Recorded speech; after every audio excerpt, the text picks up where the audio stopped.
Happiness, inherent or acquired?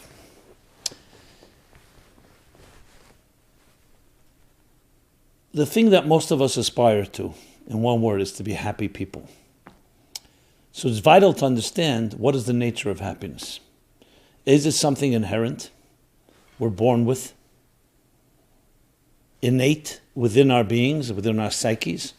Or is it something we acquire through education, through modeling, through parenting, our parents, our social influences, peers, today media? And that isn't just an academic question, a theoretical question. It's very real, because if you're accessing something that's inherent to you, then you're accessing something that's there already and you need to just discover it. If it's something that you need to acquire, then you're beginning from scratch. Now you have to acquire it. And now you may acquire it from places that are not healthy forms of happiness. Or for that matter, acquire things that are not healthy altogether. So it's a very different approach we take. Though acquiring and education and all the influences can help, but it's very different when you're dealing with an inherent talent or an inherent skill or not. Same is true with any talent. Let's say music. People who are inherently have an innate musical talent, which will emerge through education and through training and so on. It's a very different approach than someone that may not have quite that gift. But I'll throw out another question or two regarding happiness. Is happiness a verb or a noun? Is it about things we do that make us happy? Or is this a state of being? Is it an action or a state of being? Or both? But here again, and there's overlap, state of being meaning happiness is 24/7. It's who you are. You're a happy person. Actions would mean you're doing things that make you happy or things that are happy things. Very different. Can they complement each other? Of course. But it's very different than when it's a state of being, then you're looking for transforming yourself, or your whole being is permeated, like saying someone who does good things or someone who's a good person. Very different. A good person is good 24/7, even when it's inconvenient. That doesn't mean they're always doing something that's good, but their personality is such. Whatever comes up, there's a goodness emanating, a goodness aura that emanates from them. A person who does good things only could be while you're doing the good thing, it's a good thing and you get full credit for that, but it doesn't mean you are a good person. When it's not convenient or when you're not in that mood or place, you may not be that a good person, that much of a good person. There's many, many areas in life that the things we aspire to that you can apply this question to. Is it you're doing it or are you it? I've talked about this a number of times when we talk about consciousness. You could be conscious of something, and usually that means there's a duality. There's the object and there's the subject. There's you experiencing something. You acquire a new piece of information. You acquire a new piece of information or data or knowledge. The knowledge is not you. You're learning it. But there comes a point of training and conditioning to the point that it gets so integrated and internalized inside of you that you become the knowledge and the knowledge becomes you. That's where you see people who are in the zone, people who are deeply experienced, and they don't need to even think about it. They've so trained themselves that they automatically react. They see something, they right away know what to do because it's not second nature to them. It's become first nature. It's become who they are. Finding examples of this are vital because when you learn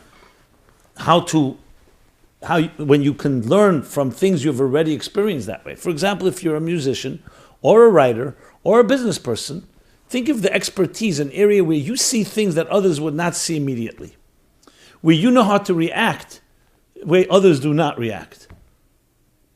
Whenever it's a new piece of knowledge or new skill, it's never who you are. So there's, of course, a great example for this would be when we talk about water. So when I put my dry hand in wet water, what happens? Something dry becomes wet. My hand does not become wetness. My hand does not become water. It's been touched by water. So there you have two entities, one affecting the other. But then there are situations where you become the thing that you assume that which you consume. You become one with experience. A fish in water, for instance, especially according to some opinions among the sages, is like water. Does a fish get wet, or a fish is part of water? Let's go further. Water itself, does water get wet? If you pour water into water, it doesn't get wet, because it's wetness. It embodies, it personifies wetness. And the same is true in many areas of life. Now, you can make the argument that as long as it's acquired, it can never become one with you fully. So if it's innate, if it's inherent, then you could say that through work you can become one with the thing that it's already part of you. For a human being to become a human being, you need work, that you behave like a human being, but you are the human being before you even worked at it. Whereas if the whole thing is acquired, it's something that's not even your nature, something you need to learn, you can argue that you can never become one with your state of being. So there's some truth to that. However, we know that there are people who work hard at something, even though they don't have the natural gift or skill, and they sometimes achieve greater heights than those that have the natural gift who have not worked on it. Just to qualify. Obviously, our objective here, in talking about happiness, is to use both methods. The method of acquisition, acquiring, and the method of inherent, where the acquiring helps you access that which is inherent in you. And of course, the case I'm going to be building here is that happiness is inherent. But it's not enough, because there are many things that are inherent that remain dormant and asleep without ever being expressed. How many talents do we have that way? So we do need both. To use it in more psychological terms, of course, there's the two schools of thought, behavioral psychology versus internal psychology. Some call it psychotherapy. That behavioral psychology focuses on behavioral changes. Say thank you, show gratitude, bring home flowers. Do things that are behavioral, and the behavioral will ultimately change your internal attitude. Your actions will become your emotions, your feelings. And enough of it, with the repeated exercises and persistence and repetition, then will become part of who you are. Now, in the behavioral school of thought, some even argue that you may not be that way at all. But the behavior, enough times doing it, creates a habit, a good habit.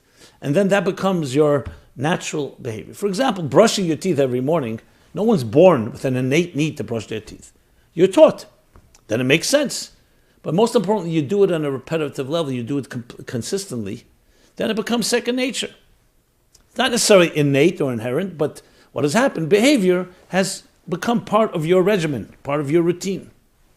There's, of course, negative habits, bad habits that can do the same.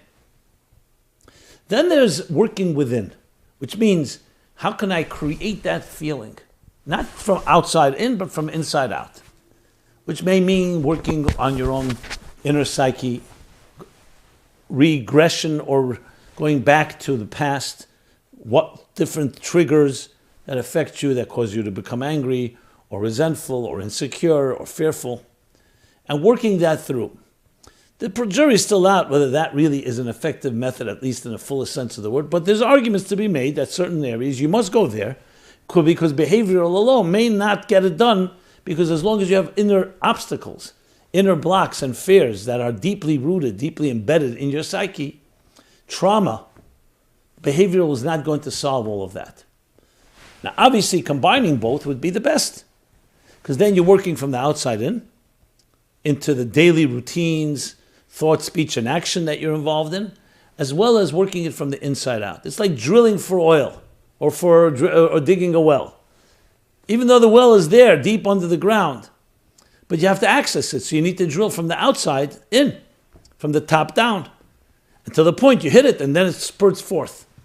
So, in Jewish thought, this question has been posed to me a number of times, is Jewish psychology, when I say Jewish, I don't mean psychology for Jews, I mean psychology that's derived from Jewish universal sources, is it behavioral or is it the internal version?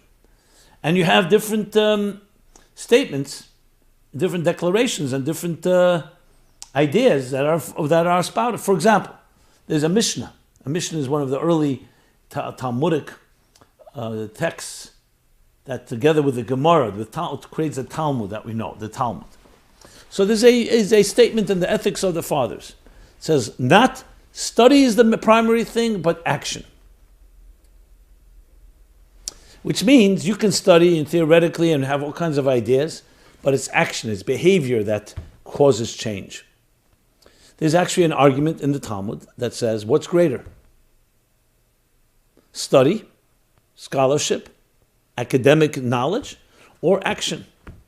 And the conclusion is an interesting one, that scholarship is greater, study is greater, because it brings to action. So it has both. Action may not be based on or may not be grounded in study, but study brings to action. Wherever you turn, you see the concept of behavior being necessary, the whole concept of doing good deeds. Mitzvot. Many of them are action-based. Some are thought or some are spoken, speech-based. Some are in your heart, emotions. But many are action-based, and it's necessary to do the action. There was actually even the great general, Ariel Sharon, who later became prime minister of Israel, was once by the Lubavitcher Rebbe. It was right after the 6-Day War. He was one of the generals in Sinai that led a very successful campaign that turned the war in Israel's favor. And the Rebbe at the time came out with a campaign of putting on tefillin, that men and boys after 13 years old should put on phylacteries, which is tefillin, and made a statement that tefillin helps protect. Now, of course, it's a spiritual action, it's an action, but it's not the same action as actually going to war. So Rabbi Sharon asked the Rebbe, what's the point of that? What's the point of this putting on tefillin? Even if you want to learn about it, so good, you could read about it in the books. And the Rebbe's response to him was very powerful. He said, you're a general. What's the point of having all these exercises and training? Why don't you just have your soldiers read books, manuals, guides, and then ready to go to war? He says, no, but if they don't have the training in action, in battle, in training, they'll never know what to do. The book enough is not enough, because action has some power. And that's what the Rebbe answered, the same thing with a mitzvah, with a good deed, with tefillin. So you can have all the good intentions and say, I'm a good person at heart. The action is paramount.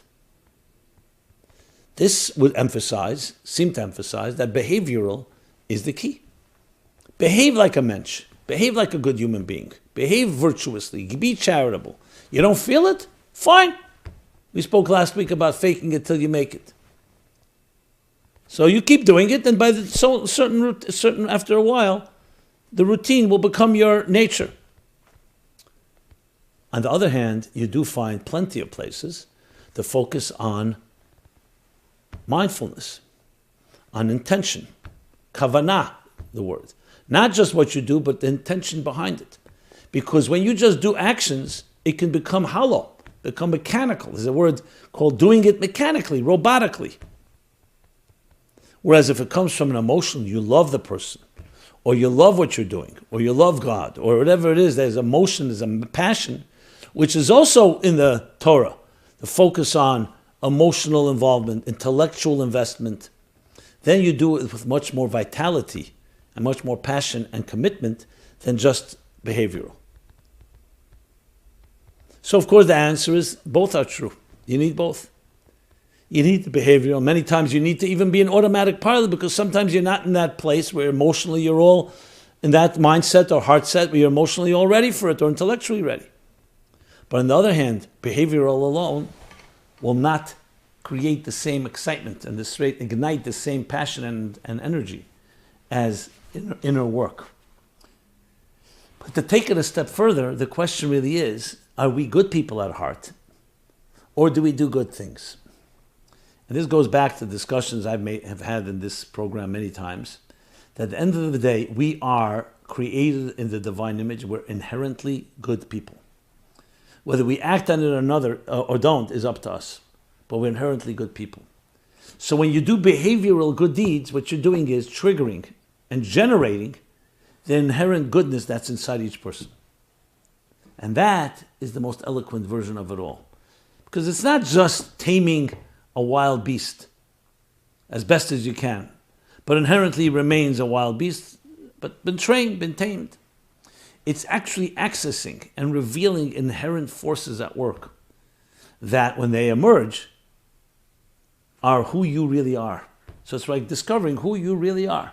And the behavioral and exercises help achieve that. Like the drilling, you need to work from the outside in, chisel away until you reveal, in Michelangelo's words, that I see the angels trapped in the marble and I carved and set them free.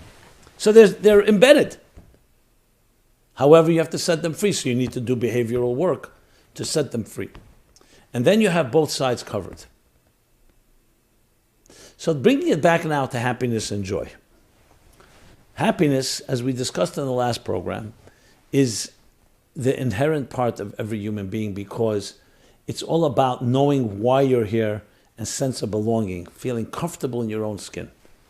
Not having to second guess yourself or looking at others and say maybe what they are, their identity is my identity. Being comfortable with your own identity from the inside out. That is what creates true happiness. Remember, we're not talking about instant gratification. We're not talking about momentary pleasure. We're not talking about what makes somebody smile for this second. We're talking about a general sense of belonging, a sense of contentment, of inner peace and harmony. That comes, what does harmony come? When you feel you belong, where you feel that what you're doing is fulfilling why you should be here. In the most fullest sense of the word, it's understanding and living up to your mission. And when you wake up in the morning, you jump out of bed with a certain excitement and enthusiasm. It doesn't always have to express itself in a dramatic form or fashion, but a sense of, I know what I have to do today. Purpose. You see this with people who may not even always be in happy moods. When you hear they're going on a trip, and you know ahead of time, a few days before, weeks before, months before, this morning we're going on a trip. Look how you wake up in the morning.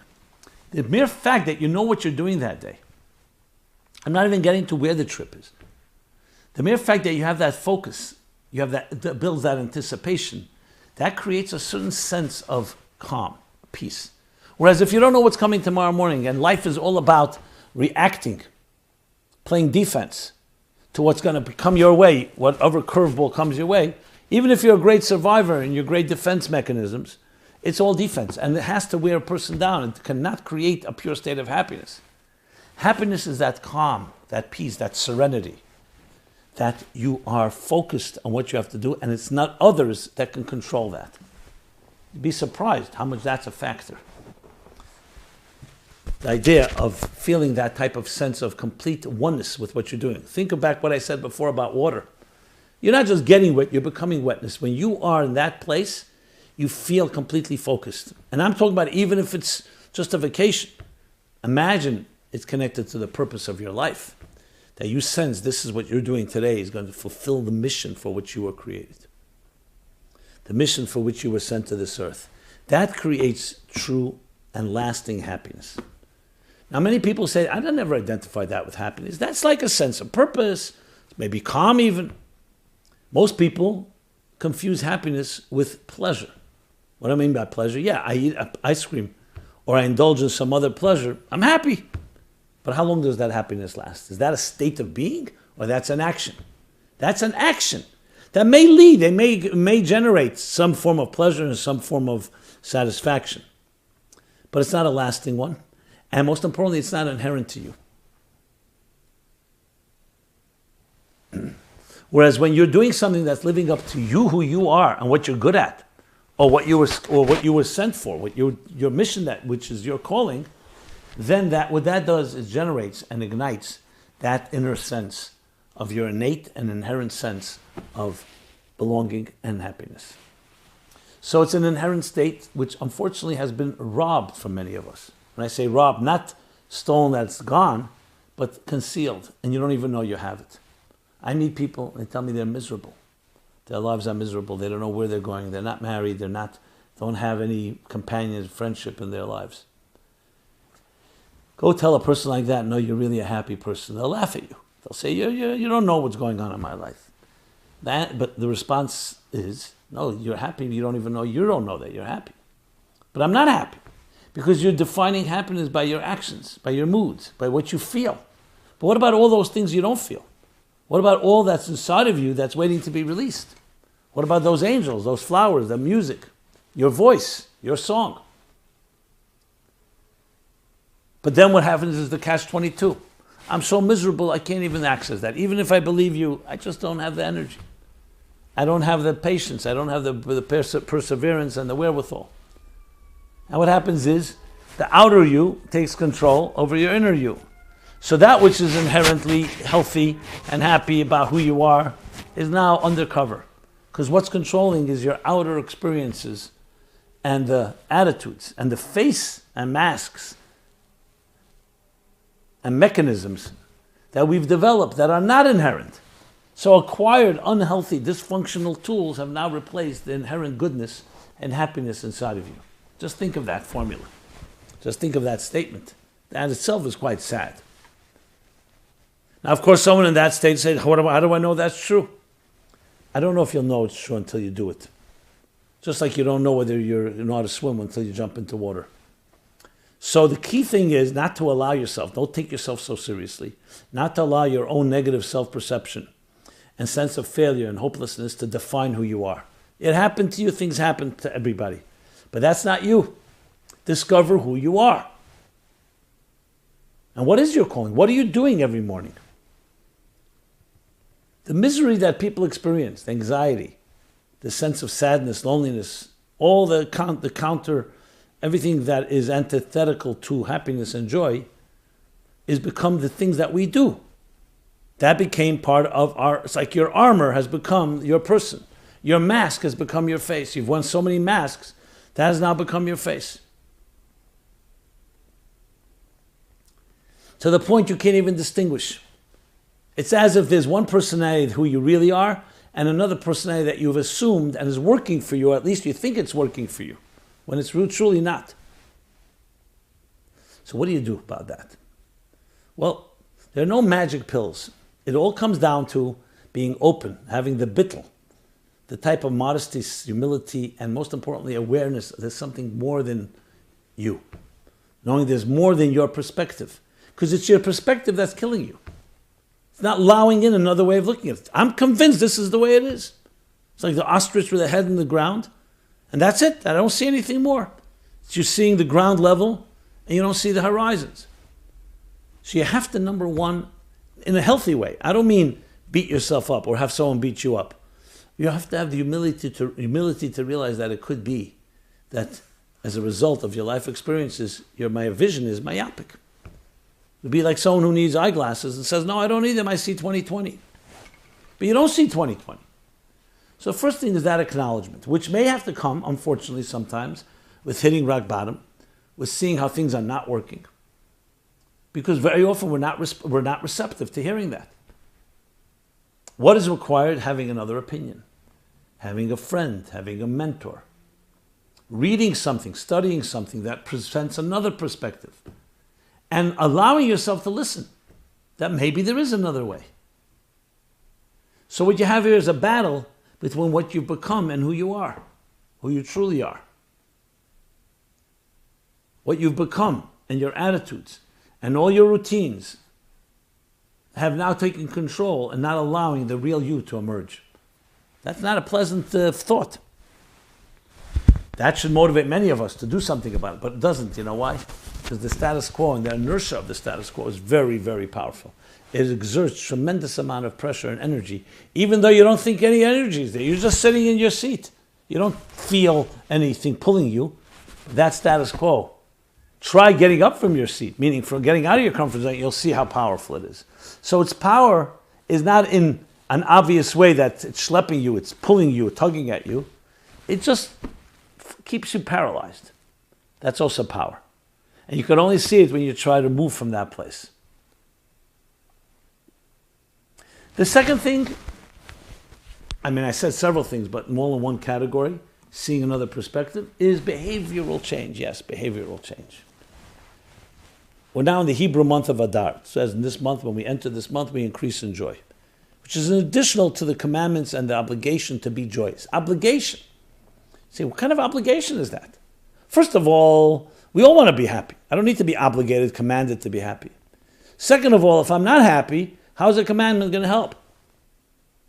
Can you regulate someone's emotions, someone's feelings? But the obligation is actually a gift. It's telling us that's the true you.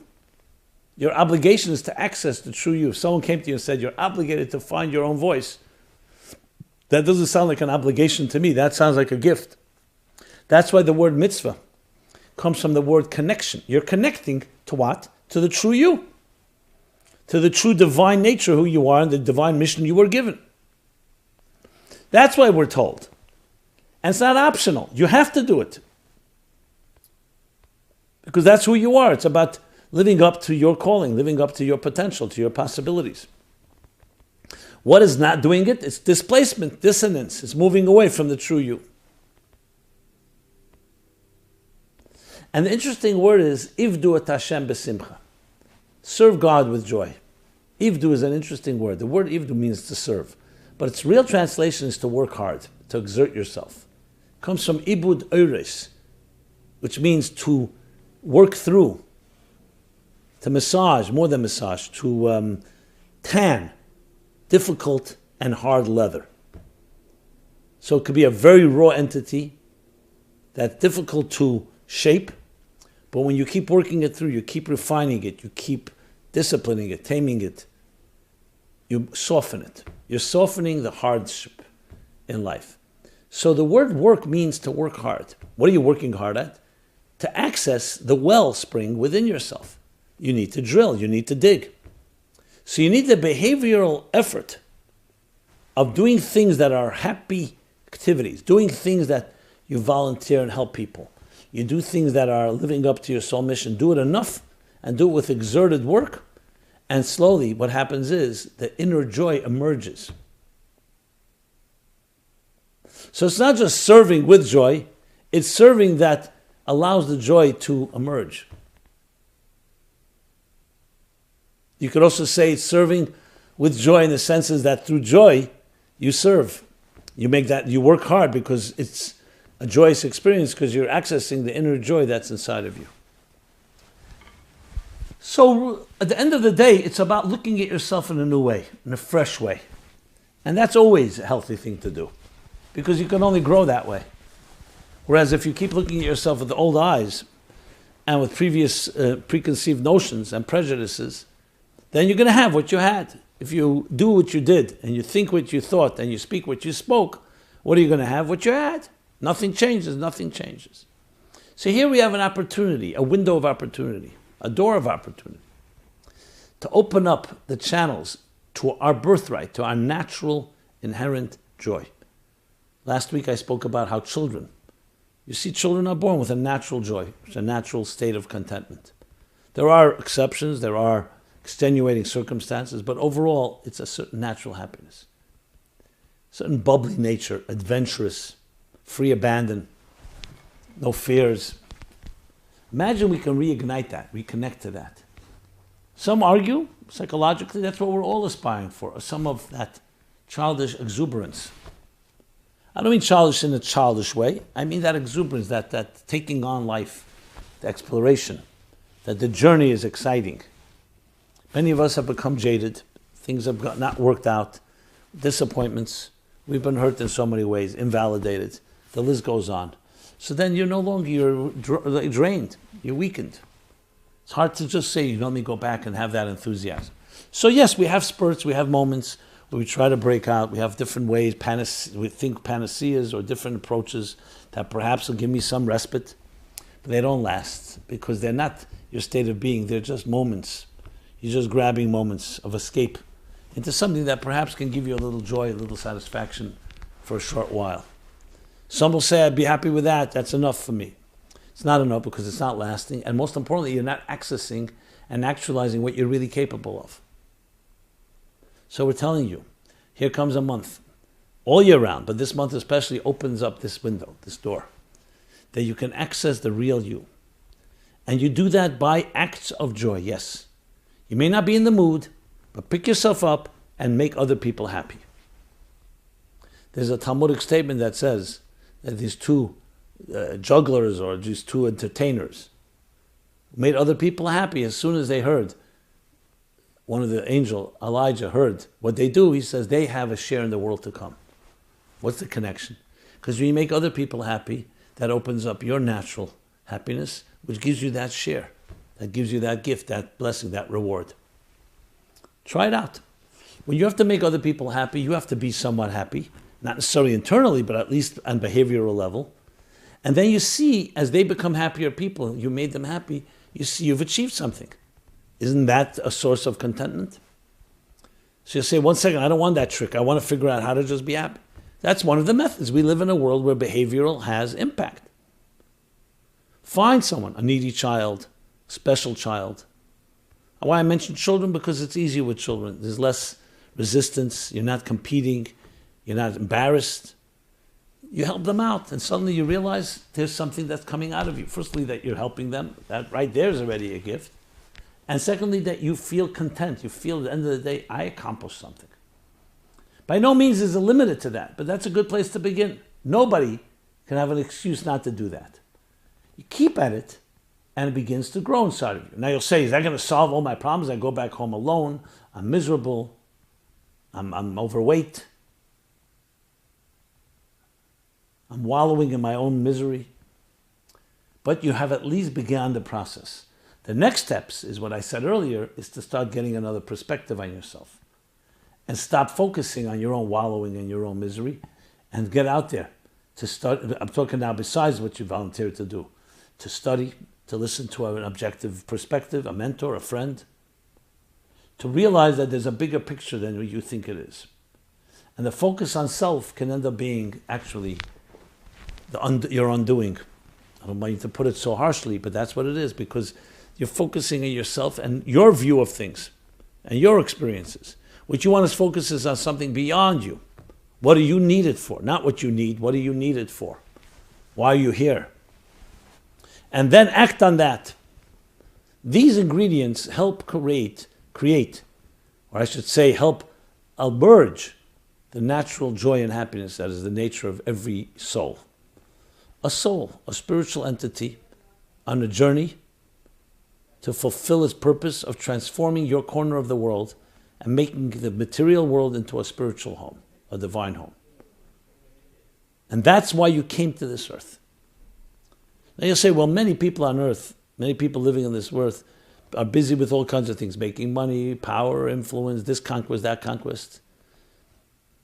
And they seem to be happy. Well, they may be distracting themselves. They're happy at their surface level. They keep busy. If you keep busy, yes, all day, you're not going to necessarily notice. But it's not real happiness, because they can never say, I am fulfilling why I'm here. That may not be why you're here. You may be doing something, maybe even be productive, it may even be good. It may even help the welfare of the human race. But you cannot say it's the calling of your soul, your life.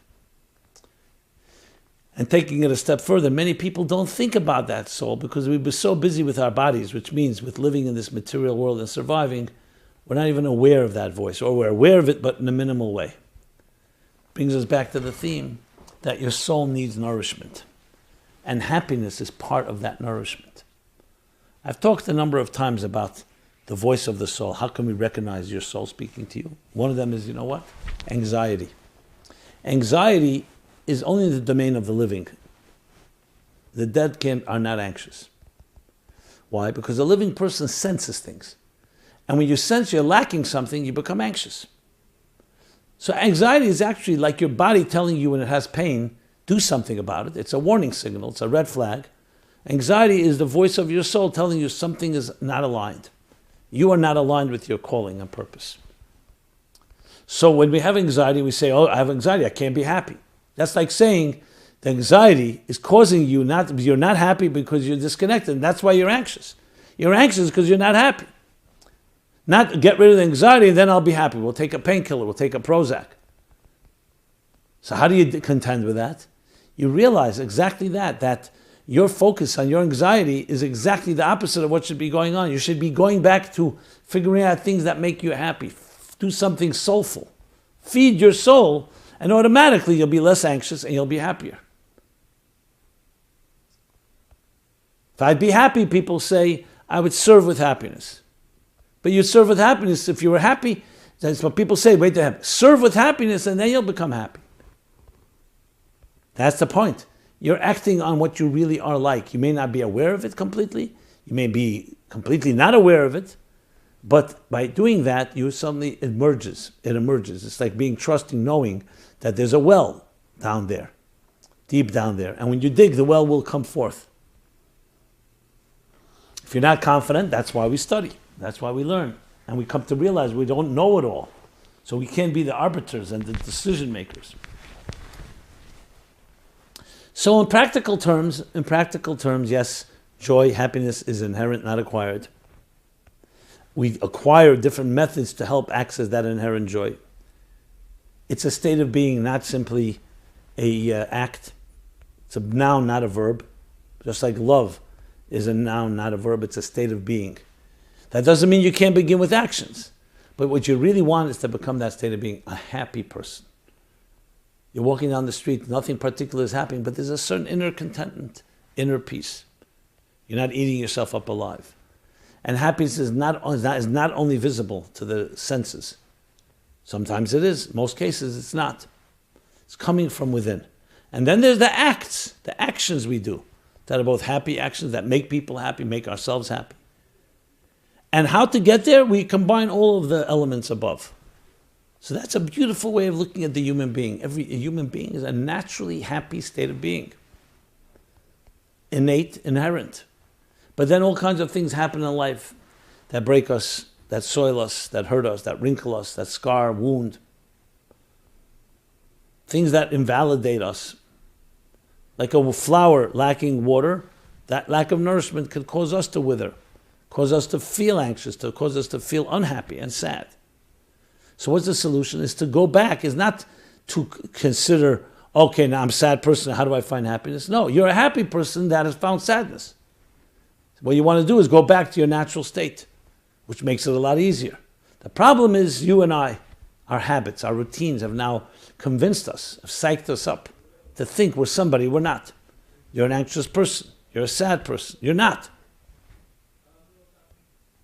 So we come into this season, a joyous month, leading to the joyous holiday of Purim, an exuberant month, an exuberant holiday, that leads us to bring out, to access the inner joy that is the domain of each human being.